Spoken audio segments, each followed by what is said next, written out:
Magandang araw mga kababayan, ito ang PNN Panahon News Network, ang inyong daily weather news authority ng bansa. Mga kababayan, ngayong araw ng Huwebes, July 9, 2026, ang bagyong Inday na may international name na Bobby ay humina na mula sa pagiging super typhoon at ngayon ay isa na lamang na typhoon habang patuloy itong kumikilos sa loob ng ating Philippine Area of Responsibility. Bagamat bumaba ang kategorya nito, hindi ibig sabihin ay humuhupa na ang panganib. Sa katunayan, nananatili pa rin itong isang napakalakas na tropical cyclone na malawak ang sirkulasyon at patuloy na nakakaapekto sa lagay ng panahon sa malaking bahagi ng ating bansa. Mga kababayan, ang pagbaba ng classification mula super typhoon hanggang patungong typhoon nangangahulugan lamang na bahagyang humina ang lakas ng hangin nito, ngunit sapat pa rin ang enerhiya nito upang magdulot ng mapanganib na kondisyon sa karagatan at higit sa lahat ay lalo pang palalakasin ang hanging habagat. Batay sa pinakahuling datos, ang sentro ng Typhoon Inday ay nananatili sa silangang bahagi ng Northern Luzon habang kumikilos sa loob ng Philippine Sea. Patuloy itong gumagalaw sa pangkalahatang direksyon na west-northwest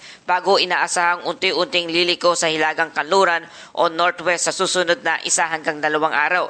Sa ngayon ay wala pa ring direktang landfall na inaasahan sa alimang bahagi ng ating bansa. Gayunpaman, ang forecast track nito ay magdadala sa bagyo sa pinakamalapit itong paglapit sa extreme northern Luzon, partikular sa Batanes at Babuyan Island, sa pagitan ng Biyernes ng gabi hanggang Sabado ng umaga. Matapos nito ay tuluyan na itong kikilos pahilaga at tatawid sa dagat sa pagitan ng Taiwan at Japan bago lumabas ng Philippine Area of Responsibility.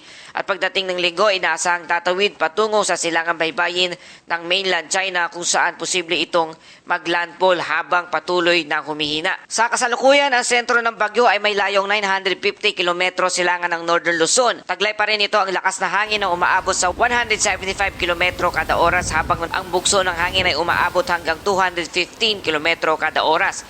Ang central pressure nito ay nasa 930 hectopascal, indikasyon na nananatili pa rin itong isang organisado at napakalakas na tropical cyclone. At unti-unti naman itong humihina sa pagiging super typhoon. Sapat pa rin ang lakas nito upang maka-impluwensya sa lagay ng panahon sa malaking bahagi ng bansa. At patuloy itong kumikilos sa direksyon ng north-northwest o kanlurang hilagang kanluran sa bilis na 20 kilometers bawat oras. Ibig sabihin mga kababayan, hindi man direktang dumaan ang mata ng bagyo sa ating bansa. Napakalawak ng saklaw ng sirkulasyon nito kaya patuloy